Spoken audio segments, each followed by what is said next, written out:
Hey guys, I have a Ryobi AirStrike P320 that was not firing the brad nailer. It was not firing the brads. I could hear it moving inside the unit here, but the firing pin was not coming out to fire the brads.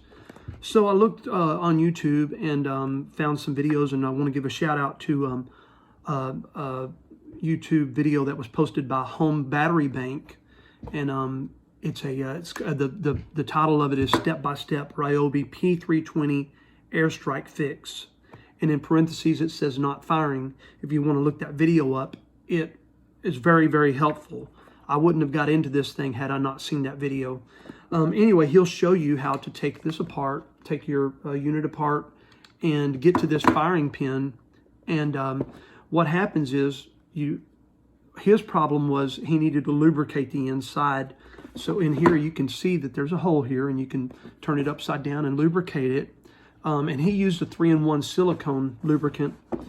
I didn't have any of that. I used a WD-40 lubricant, but you can take a pair of pliers or a pair of needle nose pliers like I did, and once you lubricate that, you can pull this pin out. It actually will twist and everything by hand, but you can pull this pin out and kind of lubricate it by pushing it in and out, and it'll lubricate inside this piston cylinder. There's a piston cylinder inside this, and it'll lubricate that up. And when he did that, his started working. Well, I put my battery back in to check it out, and you push down the depth adjustment knob right here, and you can test fire it to see if it's working. Just make sure your hand is out of the way, because that firing pin comes out very fast. It'll cut you bad.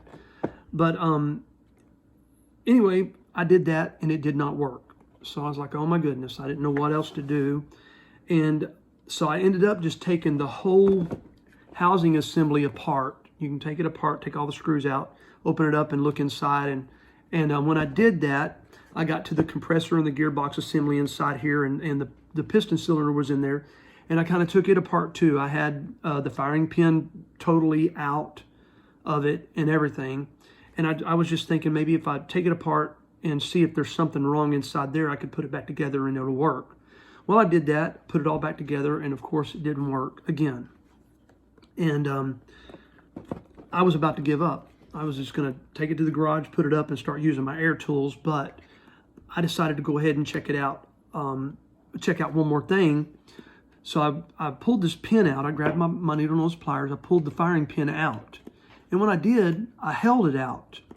I'm not going to do it right now because I fixed it and I don't want to mess it up again.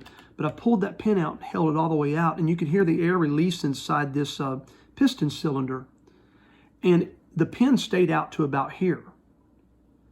And once I did that, I put the battery back in it, and of course pushed the depth assembly knob back down to get ready to fire it again. And when I did, it ended up firing, and it pulled the firing pin back in to the cylinder, and it just started working. I don't know what happened, if it was locked up in there somehow, and just, I don't know. I can't explain what happened, but like I said, I pulled that pin out and let the air out in here. The pin was out, stayed out, put the battery back in, pushed the depth adjustment knob down, and fired it, and it fired. And you can see what it looks like when it fires. I'm gonna make sure you keep your hand out of the way. You don't want to hit your hand with this firing pin, because it would definitely do some damage. But I'm going to show you what it looks like when it fires. All right. You can see it comes all the way out to here, and it's very fast. So now it's working. So now I'm going to go back to a Home Battery Bank video and see how to put all this back together, because it's kind of a tricky thing right here when you get to this part and putting it back in.